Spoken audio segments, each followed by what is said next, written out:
Hello students, तो आज हम देखने जा रहे हैं 30 previous year questions on electronic effect. आपको जैसे पता है कि इलेक्ट्रॉनिक इफेक्ट एक बहुत इंपॉर्टेंट टॉपिक है जनरल ऑर्गेनिक केमिस्ट्री के अंदर, और general organic chemistry itself is a heart of organic chemistry. और उसमें इलेक्ट्रॉनिक इफेक्ट के ऊपर काफी सारे questions every year in various examination comes. तो आपको मैं दिखा सकता हूं कि एक एक साल में तीन तीन चार चार क्वेश्चन कभी कभी आ चुके हैं इलेक्ट्रॉनिक इफेक्ट्स के ऊपर। तो इसको हम बहुत अच्छे से अभी करेंगे। तो चलिए शुरू करते हैं फर्स्ट क्वेश्चन।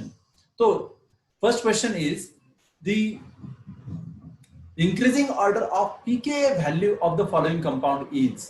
जब भी आपको कभी पीके वैल्यू पूछा जाता है तो याद रखिएगा पीके वैल्यू, ये K is directly proportional to the strength of acid. K जितना ज्यादा होगा उतना एसिडिक स्ट्रेंथ बहुत ज्यादा होता है, राइट। तो पीके का क्या रिलेशन है? PK is minus log of K. तो हम ऐसे बोल सकते हैं pK is inversely proportional to acidic strength. तो जितना ज्यादा एसिड स्ट्रॉन्गर होगा उतना कम उसका पीके होगा। Stronger is the acid, lesser is the pK. ऐसे हम एक स्टेटमेंट याद रखते हैं, उसके हिसाब से इसका भी आंसर निकालेंगे। तो चलिए यहाँ पे कॉमन क्या है देखिए, यहाँ पे फिनॉल फिनॉल फिनॉल फिनॉल ये ग्रुप कॉमन है सब में। तो अभी डिफरेंस क्या है? NO2 NO2 and OCH3। आपको अगर ऑर्डर पता है प्लस आई माइनस आई प्लस एम माइनस एम, ये ऑर्डर अगर पता है तो ये क्वेश्चन आपके लिए कुछ डिफिकल्ट नहीं है। तो चलिए सबसे पहले तो मैं ऑर्डर दिखा देता हूं आपको। ये ऑर्डर आप नोटबुक में लिख के रखिए, स्क्रीनशॉट लेके रखिए और इसको अच्छे से याद करिए। ये बहुत इंपॉर्टेंट ऑर्डर है। ओके, अगर ये ऑर्डर आपको पता है तो आपके लिए क्वेश्चन डिफिकल्ट नहीं है। अभी अभी जो हम डिस्कस कर रहे थे उस क्वेश्चन के अंदर भी आप देख सकते हैं कौन कौन था। NO2 ग्रुप है माइनस यम के अंदर, ये यहाँ पे NO2 ग्रुप है माइनस आई के अंदर।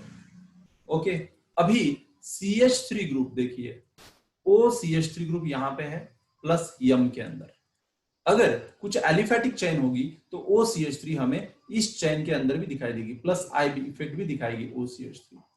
तो हमें ये पता होना चाहिए कि ये जो पर्टिकुलर सब्स्टिट्यूएंट लगा हुआ है पर्टिकुलर रिंग के ऊपर वो कौन सा इफेक्ट दिखाता है। प्लस एम दिखाता है, माइनस एम दिखाता है, प्लस आई दिखाता है, माइनस आई दिखाता है। ये अगर हमें पता है तो बहुत आसान है हमारे लिए कि बताना कि वो कौन सा एसिडिक ज्यादा है, कौन सा कम एसिडिक है। तो चलिए अभी इसका आंसर निकालते हैं हम। देखिए ये जो NO2 ग्रुप है ये माइनस यम इफेक्ट दिखाता है, माइनस आई दिखाता है। ये मेटा पोजीशन पे जो NO2 ग्रुप लगा है, आपको पता है मेटा पोजीशन पे जो NO2 ग्रुप यहां पे लगा हुआ है ये माइनस आई दिखाएगा, माइनस यम नहीं दिखाएगा, बिकॉज रेजोनेंस मेटा पोजीशन पे होता नहीं, इसलिए यहां पे सिर्फ माइनस आई कंसिडर करेंगे। अभी OCH3 जो ग्रुप है ये प्लस यम इफेक्ट दिखाएगा। तो अभी एसिडिक स्ट्रेंथ सबसे ज्यादा किसका होगा? बी का, उसके बाद सी का, उसके बाद ए एंड फाइनली डी। क्यों? तो ए तो रेफरेंस है, यहां पे कुछ ग्रुप ही नहीं है। तो BCAD। तो अभी ये हो गई ऑर्डर किसकी? एसिडिक स्ट्रेंथ, एसिडिक स्ट्रेंथ की। हमें पूछा क्या है? इंक्रीजिंग ऑर्डर ऑफ पीके। जितना एसिड स्ट्रॉन्गर होगा उतना उसका पीके कम होगा। तो इसको जस्ट उल्टा कर दो तो ये ऑप्शन मिलेगा हमें डी। Very simple, right. तो चलिए नेक्स्ट क्वेश्चन के ऊपर देखते हैं। Second question, which one of the following will produce a precipitate with AgNO3। आपको पता है हालाइड के साथ AgNO3 प्रेसिपिटेट बनाता है, लेकिन इसमें चारों ऑप्शन में सबसे अच्छा प्रेसिपिटेट और सबसे फास्टेस्ट प्रेसिपिटेट कौन बनाएगा, ये हमारी बात चल रही है। देखिए पिछला क्वेश्चन भी जेईई मेंस 2019 का था, ये भी क्वेश्चन जेईई मेंस 2019 का है। देखिए अभी तक दो क्वेश्चन मैंने एक ही एग्जाम में दिखा दिया आपको। तो यहाँ पे जो Br है ये निकालना बहुत डिफिकल्ट है, बिकॉज यहाँ पे डबल बॉन्ड कैरेक्टर है, because lone pair of the Br is in conjugation with the pi bond. तो यहाँ पे डबल बॉन्ड कैरेक्टर है। यहाँ पे भी lone pair of the Br is very in conjugation with the double bond, तो ये भी तोड़ना बहुत डिफिकल्ट है। यहाँ पे तोड़ना आसान है, यहाँ पे भी तोड़ना आसान है, लेकिन इन दोनों में जल्दी कौन जाएगा? क्यों? तो जिसको ज्यादा स्टेबिलिटी मिल रही है जाने से, रिमूव होने से जिसको ज्यादा स्टेबिलिटी मिलती है वो जल्दी जाएगा। तो यहाँ पे देखिए अगर ये Br एब्स्ट्रैक्ट हो गया यहाँ से तो यहाँ पे प्लस चार्ज आएगा, प्लस चार्ज आ जाए तो ये कंपाउंड एरोमेटिक बनेगा। पहले ये एरोमेटिक नहीं था, ये तो कॉन्जुगेशन नहीं था, करंट रिंग करंट नहीं था इसके अंदर, अभी रिंग करंट आ गया है बीआर के जाने की वजह से। तो सबसे पहले AgNO3 के साथ ये कंपाउंड अपना प्रेसिपिटेट बनाएगा। So D is the correct answer here. So let's move to the next question. यहाँ पे देखिए बहुत इंटरेस्टिंग क्वेश्चन है, यहाँ पे बेसिसिटी के बारे में पूछा है, ऑर्डर ऑफ बेसिसिटी के बारे में, डिक्रीजिंग ऑर्डर बताना है हमको। Arrange the following amines, nitrogen है सबके अंदर, ये अमाइन है, in the 10 decreasing order of basicity. फिर से क्वेश्चन 2019 जेई, एक जेई के एग्जाम में 3 इलेक्ट्रॉनिक इफेक्ट के ऊपर क्वेश्चन आते हैं, मींस डेफिनेटली अभी ये मैटर करता है आपको सोचने के लिए भी कि कितना इंपॉर्टेंट होता है इलेक्ट्रॉनिक इफेक्ट हमें। तो यहाँ पे देखिए ये जो नाइट्रोजन है इसका लोन पेयर यहाँ पे है, इसका लोन पेयर यहाँ पे, इसका लोन पेयर यहाँ पे है। तो ये लोन पेयर यहाँ पे तीनों भी नाइट्रोजन के ऊपर है। एक रूल मैं आपको अभी बताना चाहता हूं, वो है lone pair availability. Lone pair availability is directly proportional to basicity. ये अगर स्टेटमेंट आपको याद रहेगा ना, आपका एक भी आंसर गलत नहीं जाएगा बेसिसिटी के बारे में, अमाइंस की बेसिसिटी के बारे में। Lone pair availability is directly proportional to basicity. यहाँ पे लोन पेयर अवेलेबल है, फुल्ली अवेलेबल है, ले लो, ये लोन पेयर कहीं रेजोनेंस में इन्वॉल्व नहीं है, फुल्ली अवेलेबल है। यहाँ का लोन पेयर जो है ये अगर हटा देंगे तो ये कंपाउंड एरोमेटिक से नॉन एरोमेटिक बन जाएगा, मींस लीस्ट स्टेबल बन जाएगा उल्टा। ये लोन पेयर हटा देंगे तो यहाँ पे रेजोनेंस नहीं होगा, उल्टा ही कंपाउंड का स्टेबिलिटी डिक्रीज हो जाएगा। तो ये लोन पेयर किसी को देगा नहीं, तो इसके पास जो लोन पेयर है वो दूसरों को देने से इसके लाइफ में अगर हलचल मच रही होंगी तो ये अपना खुद का लोन पेयर क्यों देगा दूसरे को, राइट।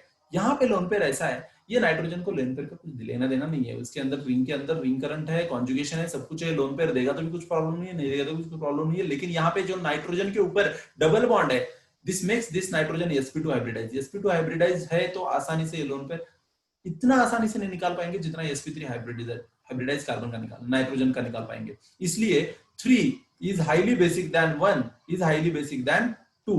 ऐसा कोई ऑप्शन है 3 1 2? Yes, D is the correct answer here. So let's move ahead. यहां पे अगला क्वेश्चन है इंक्रीजिंग ऑर्डर ऑफ बेसिसिटी। फिर से देखिए बेसिसिटी के बारे में पूछा जा रहा है ना। तो बेसिसिटी के बारे में अगर पूछा गया है, ये भी क्वेश्चन 2018 का है, जेई का।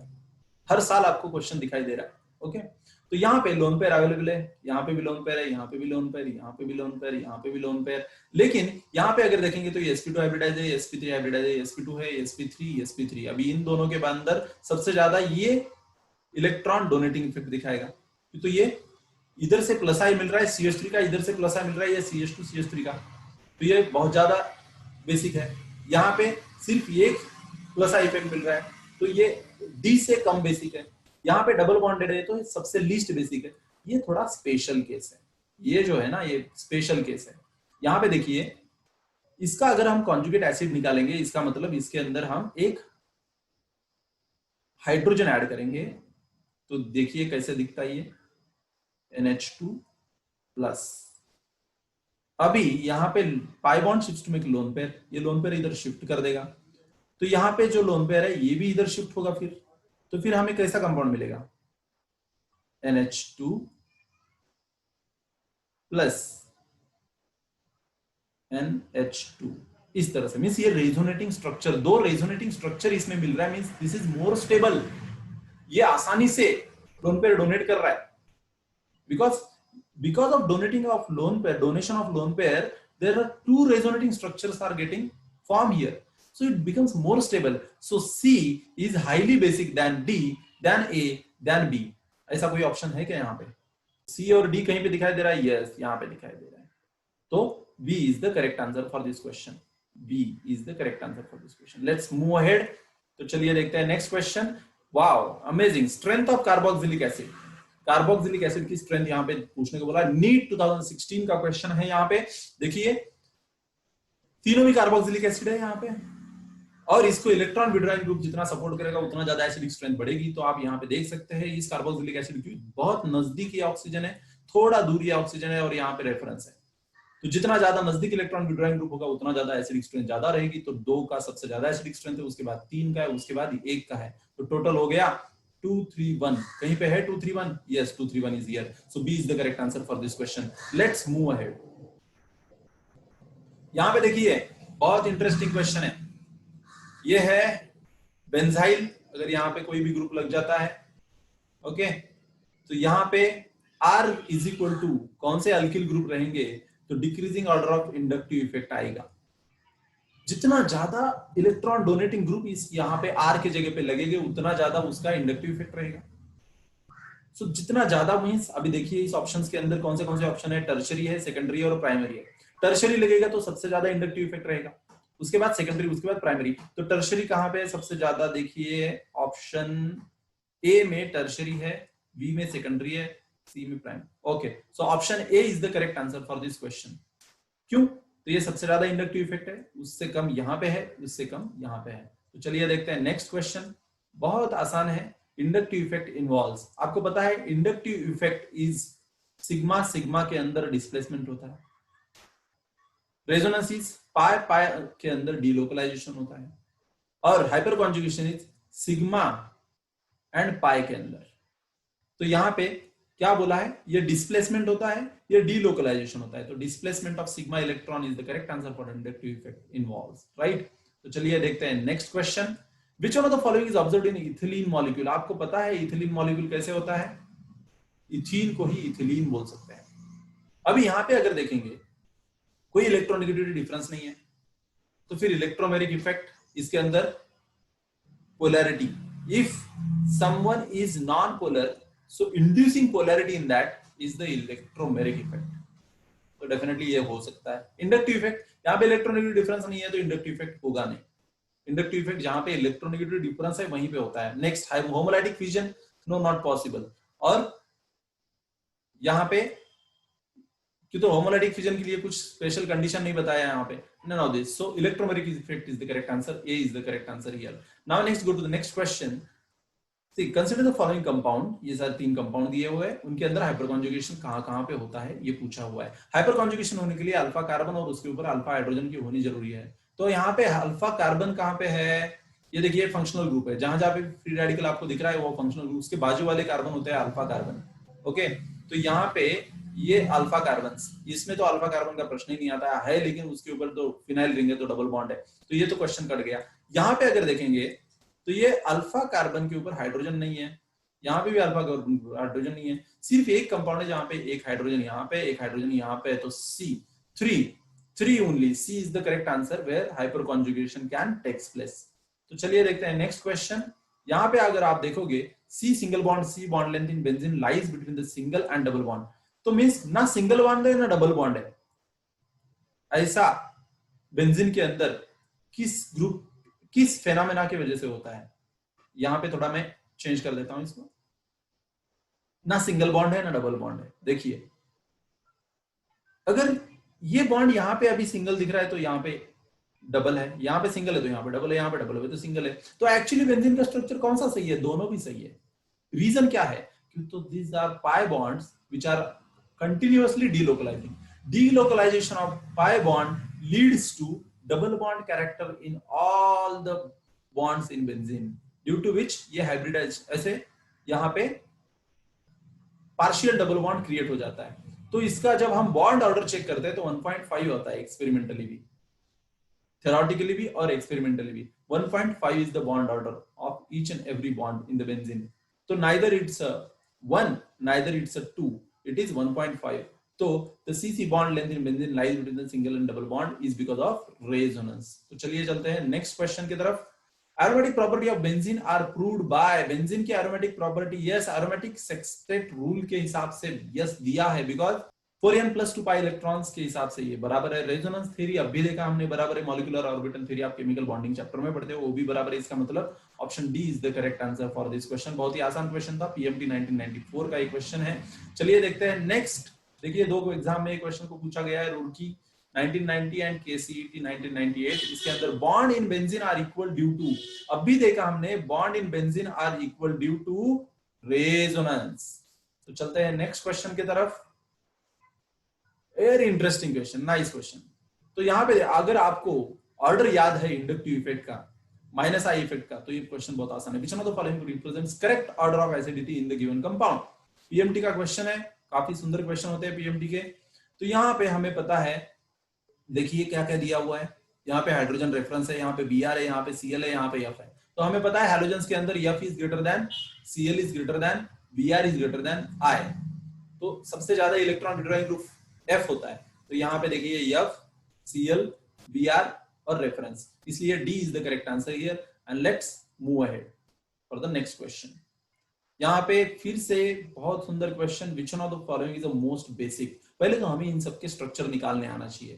तो ये है benzamide, C double bond O NH2, ये हो गया benzamide. ब्यूटामाइन CH3 CH2 CH2 CH2 NH2, ये हो गया ब्यूटामाइन। बेंजीन सबको पता है, जग जाहिर है। नेक्स्ट नाइट्रोबेंजीन, ये है नाइट्रोबेंजीन, ये है इलेक्ट्रॉन विड्रॉइंग ग्रुप, तो ये तो एसिडिक स्ट्रेंथ बढ़ाएगा। ये है इलेक्ट्रॉन विड्रॉइंग ग्रुप, ये भी एसिडिक स्ट्रेंथ बढ़ाएगा। यहां पे है रेफरेंस और यहां पे है इजीली इलेक्ट्रॉन डोनेट कर सकता है, ये नाइट्रोजन इलेक्ट्रॉन बहुत आसानी से डोनेट कर सकता है then this and then this, इसलिए this is highly basic. Butylamine बोलिए या ब्यूटामाइन बोलिए, one and the same thing. Okay, चलते हैं नेक्स्ट क्वेश्चन की तरफ।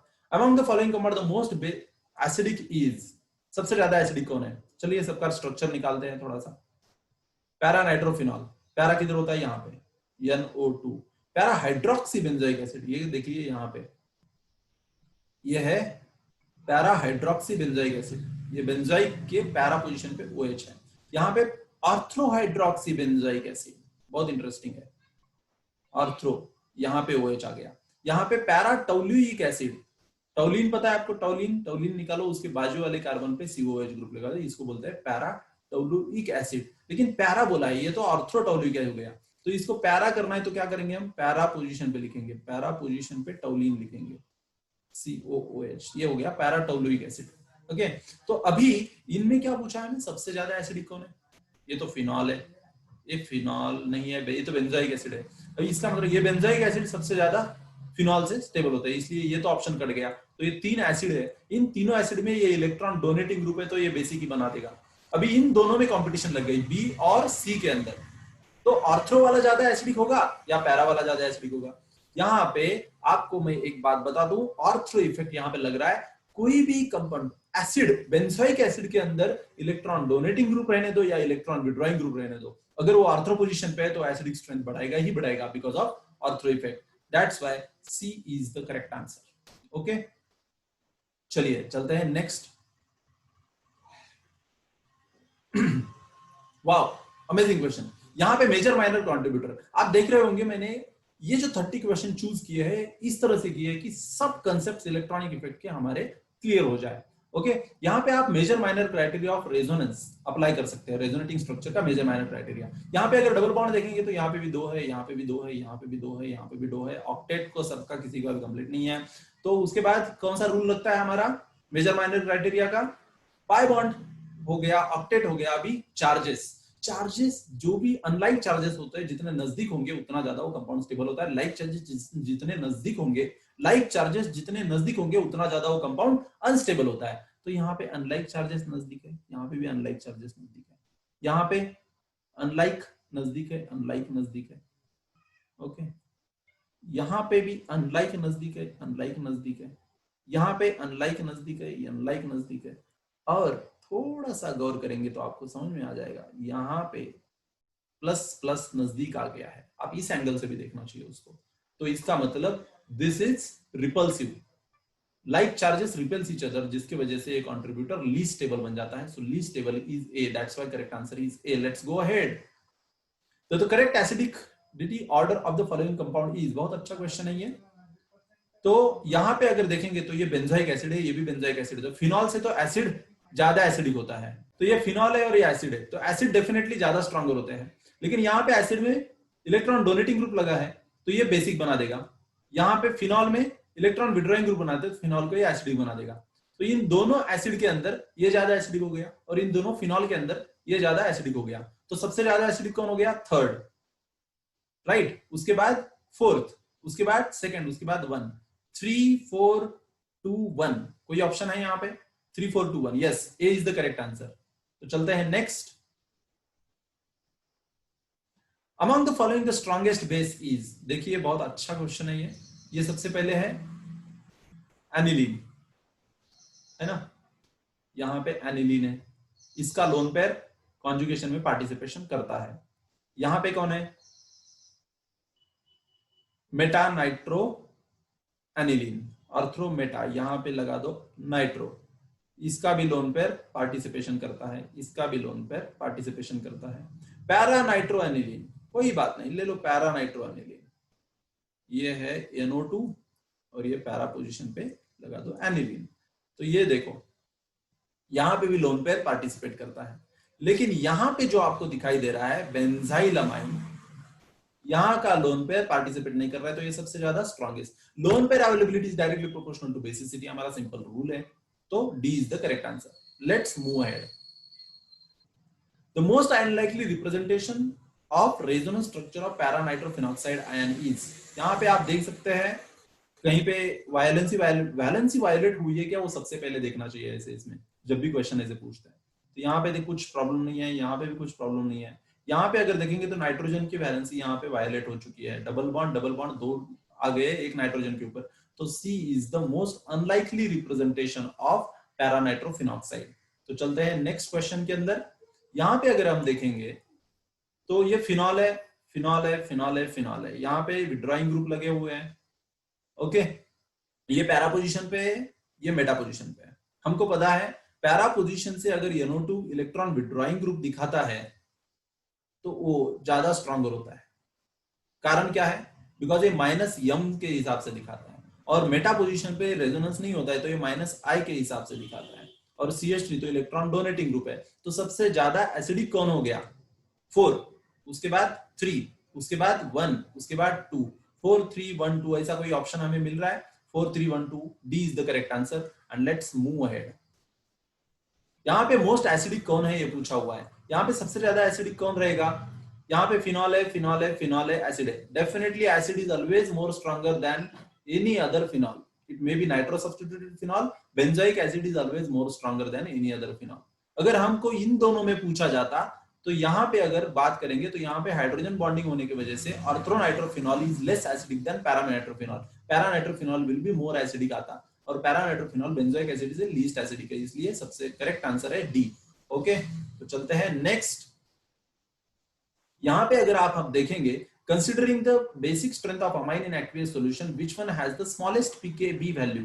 हमने पहले ही रूल सीखा है इसी लेक्चर के अंदर कि pKa लीस्ट कब रहता है, जब एसिड स्ट्रॉन्गर होता है। तो यहां पे क्या बोला है, लीस्ट pKb लीस्ट कब रहेगा, जब बेस स्ट्रॉन्गर होगा। तो strongest base among this is, अभी थोड़ी देर पहले हमने ये भी सीखा कि the strongest base among this all 4 options is, यहां पे नाइट्रोजन के ऊपर लोन पेयर है, लोन पेयर है, यहां पे भी लोन पेयर है, लोन पेयर रेजोनेंस के अंदर है, यहां का लोन पेयर भी अवेलेबल है। तो ये 3 ऑप्शन में A B D के अंदर लोन पेयर आसानी से अवेलेबल है। लेकिन यहां पे आपको एक चीज पता रहना बहुत जरूरी है, और वो है अमाइंस का बेसिसिटी कैसे डिसाइड होता है। अगर अमाइन के अंदर बेसिसिटी देखेंगे तो पहला ऑप्शन है CH3NH2, दूसरा ऑप्शन है, मैं पहले डी ऑप्शन लेता हूं, ये ऑप्शन ए है, उसके बाद ऑप्शन डी जो है वो सेकेंडरी अमाइन है ना, ये सेकेंडरी अमाइन हाइड्रोजन, और ये जो बी ऑप्शन है इसके अंदर टर्शियरी है। अगर अभी इसका हमने इंडक्टिव इफेक्ट के हिसाब से देखेंगे, इंडक्टिव इफेक्ट के हिसाब से देखेंगे तो ये टर्शियरी के अंदर 3 मिथाइल ग्रुप है जो इलेक्ट्रॉन डोनेटिंग इफेक्ट दिखाएंगे, इसलिए B is greater then D is greater then A आएगा, राइट। लेकिन अभी अगर हमने इसका एक्वियस सॉल्यूशन में डाल दिया, यहाँ पे क्वेश्चन में एक्वियस सॉल्यूशन पूछा है, इसलिए हमें ये देखना, एक्वियस सॉल्यूशन में अगर डाल देंगे तो इसमें कैसा रिएक्शन होगा। देखिए यहाँ पे लोन पेयर है, ये plus minus H plus OH minus, H plus will go and attack here, तो जिसकी वजह से ये कंपाउंड किस तरह से बनेगा, N H H H, lone pair गया इसलिए पॉजिटिव चार्ज आया। अभी जो वाटर प्रेजेंट है वो क्या करेगा, इसके साथ हाइड्रोजन बॉन्डिंग बनाएगा, राइट। तो जिसके साथ सबसे ज्यादा हाइड्रोजन बॉन्डिंग बनता है वो कंपाउंड ज्यादा स्टेबल होता है। तो ये प्राइमरी के अंदर आप देखेंगे तो 3 हाइड्रोजन है, इसलिए 3 हाइड्रोजन बॉन्डिंग आया। सेकेंडरी के अंदर टोटल कितने हाइड्रोजन होंगे, ये पहले का और ये दूसरा यहां से आएगा तो 2 हाइड्रोजन है तो 2 हाइड्रोजन बॉन्डिंग वाले स्ट्रक्चर बनेंगे। यहाँ पे 1 हाइड्रोजन बॉन्डिंग वाला स्ट्रक्चर बनेगा टर्शरी के अंदर। तो जितने ज्यादा हाइड्रोजन बॉन्डिंग उतना ज्यादा स्टेबिलिटी है। तो अगर एक्वियस सॉल्यूशन में देखेंगे तो primary is greater than secondary is greater than tertiary आ रहा है। अगर इंडक्टिव इफेक्ट के हिसाब से देखेंगे तो tertiary is greater than secondary is greater than primary आ रहा है। तो इसका अगर मीन निकालेंगे तो सबसे ज्यादा बेसिक हो जाएगा सेकेंडरी। इसलिए अमाइंस के अंदर सबसे ज्यादा बेसिक होता है सेकेंडरी अमाइन, इसलिए ये अमाइन सबसे ज्यादा बेसिक हो गया। ओके, तो और एक बात इसके अंदर याद रखिए, जब R is equal to CH3 होता है तो secondary is basic than primary than tertiary. जब R is equal to CH3CH2 होता है तो secondary is more basic than tertiary than primary. याद रखने के लिए CH3 होता है तो 213 और CH3CH2 होता है तो 231। 231 बड़ी संख्या है तो ज्यादा कार्बन वाला 231 वाला है। तो इस तरह से आप इसके अंदर ट्रिक याद सकते हैं, रख सकते हैं। तो चलिए देखते हैं next. Arrange the following compound in order of decreasing acidity. Acidity decreasing हो रही है। NO2 ग्रुप -M दिखाता है, ये OCH3 प्लस M दिखाता है, CH3 plus H plus I, Cl minus I। तो चलिए -I वाले ग्रुप और -M वाले ग्रुप पहले 3 है। 3 में -I तो सबसे ज्यादा एसिडिक है। More is the electron withdrawing group, more is the acidic strength, तो सबसे ज्यादा एसिडिक हो गया थर्ड वाला सबसे एसिडिक रहने वाला ऑप्शन सी दिख रहा है। उसके बाद 1 Cl है, -I दिखा रहा है। उसके बाद 2 प्लस H है, उसके बाद प्लस M। तो C is the correct answer here. फटाफट आंसर निकालने आना चाहिए, कंसेप्ट क्लियर है तो फटाफट आंसर निकलेगा, है ना। तो चलिए देखते हैं next question. Order of stability of following carbocation. Carbocation कौन सा सबसे ज्यादा स्टेबल है? यहाँ पे जो बेंजाइल कार्बोकेटाइन है ये इन रेजोनेंस है, this is in conjugation with the whole ring, तो ये सबसे ज्यादा स्टेबल हो गया। वहां पे allyl carbocation is also in conjugation with the pi bond. यहाँ पे जो प्राइमरी कार्बोकेटाइन है तो सबसे ज्यादा स्टेबल हो गया थर्ड, उसके बाद 1, उसके बाद 2, 3 1 2 कहीं पे दिख रहा है आपको? Yes, D is the correct answer for JEE Mains 2013 का ये क्वेश्चन है, बहुत अच्छा क्वेश्चन है। कार्बोकेटाइन स्टेबिलिटी आपको अच्छे से पता होना चाहिए। कार्बोकेटाइन टर्शरी सबसे ज्यादा स्टेबल होता है, उसके बाद सेकेंडरी, उसके बाद प्राइमरी, और उससे भी ज्यादा स्टेबल कौन होता है? ये बेंजाइल कार्बोकेटाइन और अलाइल कार्बोकेटाइन, ये उससे भी ज्यादा स्टेबल होता है बिकॉज ऑफ रेजोनेंस स्टेबलाइजेशन। चलिए देखते हैं नेक्स्ट क्वेश्चन। यहां पे अगर देखेंगे the most basic compound among the following is. Acetanilide कैसा होता है? ये है एसिटेनिलाइड का structure, NH C double bond O CH2, ये एसिटेनिलाइड। बेंजिलामाइन का स्ट्रक्चर कैसा है? ये CH2, ये हो गया बेंजिल, और ये यहाँ पे लगा दो NH2। तो यहाँ पे जो लोन पेयर है ये फुल्ली अवेलेबल है, इसका मतलब ये बहुत बेसिक है इससे। ओके, तो बी करंटली बहुत अवेलेबल है। तो यहाँ पे एनिलीन है, एनिलीन के अंदर भी बेंजीन के ऊपर नाइट्रोजन ग्रुप होता है ना। तो यहाँ पे भी आपको लेस अवेलेबिलिटी है और एनिलीन में तो है ही। तो यहाँ पे सबसे ज्यादा अवेलेबिलिटी किस ग्रुप में आ गई? बी, बेंजिलामाइन, इसलिए B is the correct answer. चलिए देखते हैं next structure, next question. Which one of the following compound order of basicity. Order of basicity find out करना है इन स्ट्रक्चर के अंदर। यहाँ पे लोन पेयर फुल्ली अवेलेबल है, यहाँ पे लोन पेयर अवेलेबल है लेकिन sp2 बॉन्ड नाइट्रोजन को बॉन्डेड है। यहाँ पे भी लोन पेयर अवेलेबल है, थोड़ा बहुत खींचा जा रहा है ऑक्सीजन की तरफ से। यहाँ पे लोन पेयर बिल्कुल अवेलेबल नहीं है, क्यों? तो यहाँ का अगर लोन पेयर निकालेंगे तो ये कंपाउंड के अंदर से एरोमेटिसिटी गायब हो जाएगी, एरोमेटिसिटी गायब हो जाएगी। एरोमेटिसिटी गायब होगा तो लीस्ट स्टेबल बन जाएगा, इसलिए ये कंपाउंड अपना लोन पेयर कभी नहीं देगा। मींस ये सबसे ज्यादा एसिडिक है। सबसे ज्यादा बेसिक कौन है? 1। तो बिगिनिंग में 1 और लास्ट में 4, ऐसा कोई ऑप्शन है क्या? यस, यहाँ पे 1 एंड 4 लास्ट में ऑप्शन आ रहा है। तो भी फिर भी देखते हैं, क्रॉस चेक करते हैं अगर कहीं गलती ना हो जाए। तो 1 is highly basic, then 3, then 2, then 4। Yes, correct. तो यहाँ पे C is the correct answer, 26। Now let's go to the next question. यहाँ पे देखो, the correct order of increasing basicity of the given conjugate base is. इन दिए हुए question में कॉन्जुगेट बेस का तो एसिडिक स्ट्रेंथ आपको पता होना बहुत जरूरी है इस क्वेश्चन को सॉल्व करने के लिए। तो आप पहले तो देख लीजिए कि एसिडिक स्ट्रेंथ ऑर्डर क्या है। आप जल्दी से इसको नोटबुक पे नोट डाउन करिए या पॉज करके स्क्रीनशॉट लीजिए, और ये एसिडिक स्ट्रेंथ ऑर्डर आपको याद होना जरूरी है। क्या है यहाँ पे? सल्फोनिक एसिड, एसिटिक एसिड, उसके बाद कार्बोनिक एसिड, उसके बाद phenol, then methanol, then water. Water से एक ही अल्कोहल ज्यादा एसिडिक होता है, वो है मिथेनॉल, याद रखना, एक्सेप्शन है।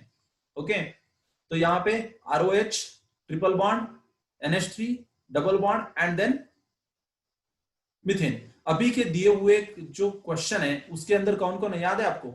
एसिड है, ट्रिपल बॉन्ड है, NH3 है, CH4 है। तो इनमें से सबसे ज्यादा एसिडिक कौन हो गया? एसिड, उसके बाद ट्रिपल बॉन्ड, उसके बाद NH3, उसके बाद NH4। तो एसिडिक स्ट्रेंथ ऑर्डर कुछ इस तरह से है। यहां पे क्या पूछा है हमें? Conjugate base, stronger acid has weaker conjugate base. तो सबसे स्ट्रॉन्ग एसिड कौन है? RCOH, उसके बाद ये, इसके बाद ये, इसके बाद ये। तो A is the correct answer. आपको अगर ऑर्डर पता है तो आंसर आपका गलत कभी नहीं जाएगा इसके अंदर। ओके, तो चलते हैं नेक्स्ट क्वेश्चन की तरफ। Correct order of increasing acidic strength of the compound. यहां पे बहुत सिंपल क्वेश्चन है, आप थोड़ा सा ध्यान दीजिए इसकी तरफ। ये है CH3COH एसिटिक एसिड, उसको OCH3 अगर लग गया तो ये डेफिनेटली क्या करने वाला है? यहाँ पे इलेक्ट्रॉन विड्रॉइंग इफेक्ट दिखाएगा, बिकॉज यहाँ पे कॉन्जुगेशन होता तो -m दिखा देता, लेकिन कॉन्जुगेशन नहीं है तो इलेक्ट्रॉन विड्रॉइंग इफेक्ट दिखा रहा है, ये -I वाला दिखा रहा है। यहाँ पे डेफिनेटली -I वाले बहुत स्ट्रॉन्ग CF3 है। यहाँ पे इलेक्ट्रॉन डोनेटिंग ग्रुप है, जो -I में भी CF3 का सबसे ज्यादा -I इफेक्ट है। तो -I इफेक्ट के अंदर इंक्रीजिंग एसिडिक स्ट्रेंथ पूछा है, तो C is highly acidic than B। ऐसा कोई ऑप्शन है क्या? C is highly acidic than B, then A, then D। यहाँ पे D ज्यादा से ज्यादा इलेक्ट्रॉन डोनेटिंग ग्रुप होने की वजह से सबसे लीस्ट एसिडिक हो गया, तो B is the correct answer here. Okay, चलिए चलते हैं next. Increasing order of stability of the following free radical is. सबसे ज्यादा स्टेबल फ्री रेडिकल कौन सा है? जितना फ्री रेडिकल का भी कार्बोकेटाइन के जैसा ही होता है, जितने ज्यादा इलेक्ट्रॉन डोनेटिंग ग्रुप उसको लगेंगे उतना ज्यादा वो स्टेबल होता है ना। लेकिन यहाँ पे कुछ बात अलग आ रही है। देखिए यहाँ पे C6H5 है, फ्री रेडिकल को C6H5 ग्रुप लगा है। कोई बात नहीं है, आपको लगेगा कि ये इलेक्ट्रॉन विड्रॉइंग ग्रुप है, लेकिन उससे ज्यादा इंपॉर्टेंट बात यह है कि यहाँ पे रेजोनेंस स्टेबलाइजेशन है। रेजोनेंस स्टेबलाइजेशन यहाँ पे 3 फिनाइल ग्रुप से मिल रहा है, यहाँ पे 2 फिनाइल ग्रुप से मिल रहा है, यहाँ पे 3 अल्काइल ग्रुप रेजोनेंस इसको इलेक्ट्रॉन डोनेटिंग ग्रुप दे रहे हैं, और इसको 2 alkyl group electron donating group दे रहे हैं। तो A is the correct answer here. Okay, चलिए नेक्स्ट। AIEEE 2009 का क्वेश्चन है, बहुत इंटरेस्टिंग है, इसलिए मैंने इसको इंक्लूड किया है।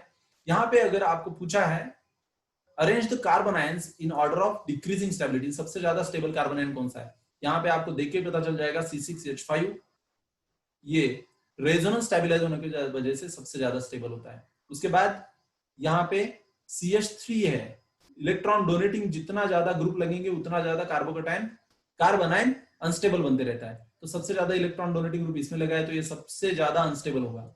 उससे कम अनस्टेबल ये है, उससे कम अनस्टेबल ये है, ये थोड़ा केस अलग ही है। तो इसको हम देखते हैं। यहाँ पे अगर आप देखेंगे तो यहाँ पे कौन सा भी इफेक्ट इलेक्ट्रॉनिक इफेक्ट लगाई नहीं दे रहा है, लेकिन यहाँ पे थोड़ा सा ध्यान देंगे तो आपको बैक बॉन्डिंग दिखाई देगी। बैक बॉन्डिंग है ना, d ऑर्बिटल में इसके इलेक्ट्रॉन जाता है, तो यहाँ पे बैक बॉन्डिंग दिखाई देगी, जिसके वजह से ये बहुत ज्यादा स्टेबल होता है, ये बहुत ज्यादा स्टेबल है। CCl3 is highly stable then C6H5CH2। तो यहाँ पे ऑप्शन देखिए, CCl3 then C6H5 then secondary then tertiary. So A is the correct answer here. And in this way we have completed all the 30 questions. So practice all these questions again and again. This kind of questions will help you in the competitive examinations. Thank you very much.